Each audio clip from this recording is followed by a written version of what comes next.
This reading is for a married couple who have been through everything together. It's so funny. Very rarely do my guides give me songs that don't have lyrics, but this one that they gave me has no lyrics. So I looked up the movie and watched the clip where the song was playing. And the song is Married Life by Michael. I don't know how to say his last name, so I'm just going to put it up there.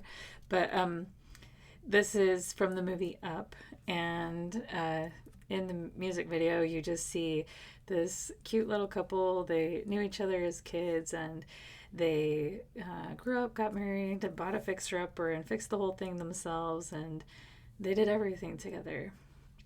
And they dreamed together. They saved money for a vacation together, and they kept having like mishaps and having to dip into their savings for that dream to fix a broken leg, or a tree fell on the house and they had to address that, and or their tire got popped. Just little things like that through the whole thing. But in the end of the video I watched, what he realized is that even though they weren't able to make that their biggest dream of going to Paradise Falls together happen, that they were each other's biggest dream. So, oh, that was so cute. Um, so we're talking about love in this reading, a very sweet love, and a story about people who have been together for a long time and been through a lot and have had dreams together that may not have unfolded in the way that they want them to yet. And the quote that my guides wanted me to share is by B.C. Cerna, and it's the truth about love. And he says, they killed Jesus because he fought against the oppressors and stood up for the oppressed. They killed MLK because he fought against the oppressors and stood up for the oppressed. Nelson Mandela went to prison for 27 years. Abraham Lincoln was murdered. These people loved humans and loved people so deeply that they were hated for it. They hated Jesus, they hated MLK, they hated Nelson Mandela. And he says we have to understand that love is extremely uncomfortable. Love is extremely confronting, and it challenges us and pushes us outside of our comfort zone.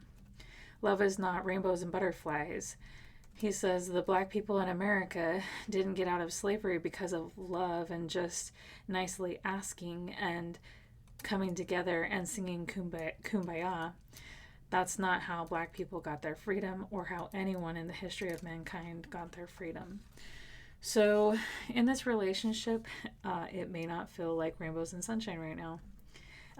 You may both be working through really heavy shit, honestly, and it may be pushing you both to grow in ways that you've never grown before. And because this love feels uncomfortable right now, you may not want anything to do with it. But I love the way BC said this. Like, the truth about love is actually that it creates growth, and that it's fighting for people, fighting for what you care about, and standing up for what you care about. It's powerful, and it makes big changes, and that's the kind of love you have with this person. Even though it feels uncomfortable right now, you're both releasing old trauma, you're both overcoming really big things, and you're becoming new even within this relationship. And you're breaking generational trauma and chains in a really big way. And I can't imagine that that would ever be comfortable. Even in my own personal life with my own self, all the things that all the chains that I've had to break within my own self have been excruciatingly uncomfortable. And so when you bring another person into that experience, it can feel like a freaking tornado. So let's get into the oracle cards and see what else comes through.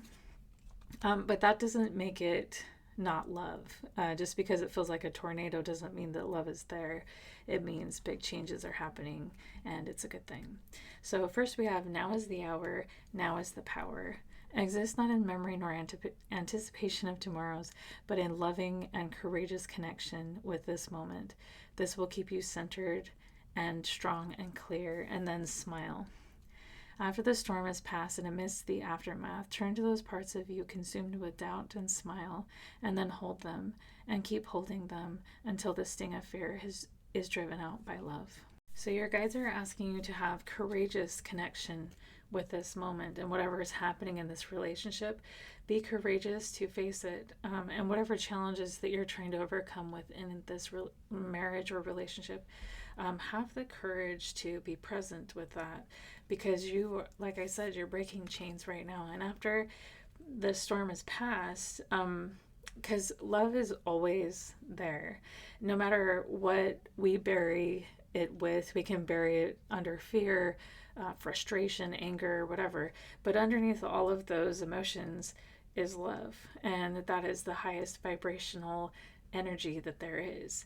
And so this storm is actually clearing those negative energies. Well, those lower vibrational energies, it's clearing those out so the true love that you have with this person can finally be realized and recognized and experienced.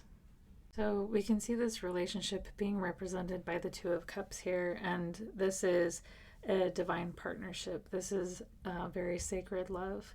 And with the Moon card here, you can see that this beautiful love is not being seen right now. It's hidden under the Five of Wands, which is the energy of chaos, conflict, fighting, differences of opinion.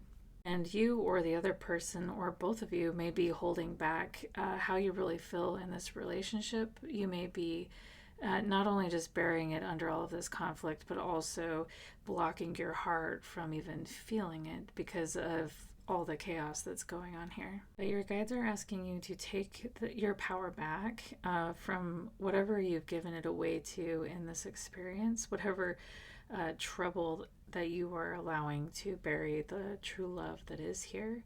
Take the power back and get really clear in your mind and your heart and in your thoughts about this whole situation. Because what is here and what has always been here is divine love, divine partnership, and a beautiful union. And the King of Pentacles is asking you to get grounded, return to the heart, return to the present, and return to the feeling that made you fall in love with this person in the first place. And if you can, if you feel called to, maybe open up communication with this person, and you'll be surprised that you may end up communicating a lot back and forth about whatever's going on here, and you may be able to gain a lot of clarity through this communication. And it's actually going to turn out, you may be hesitant to do that because you're worried about how it's going to pan out, but it looks like that is going to actually go very well, and you will be able to return to the happiness and the peaceful times that you had previously.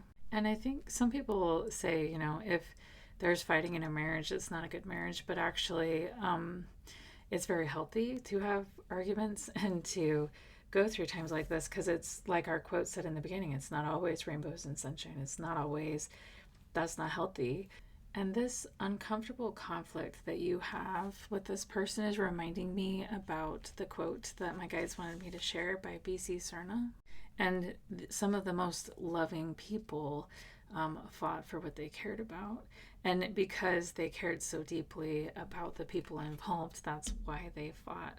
And so sometimes, if we just have this rainbows and sunshine all the time and we're not fighting for each other or for healing or growth in any way, then it doesn't happen. And I love that he said love is not rainbows and sunshine all the time. It's extremely uncomfortable. And I mean, you can see the discomfort here. And it's confronting, and it challenges us and pushes us outside of our comfort zone so we can become our best selves, so we can have success in life, so we can overcome our challenges and do better. And so you may be frustrated and overwhelmed by this storm that you're in right now, but this is the kind of love that leads to growth, and then it leads to true happiness.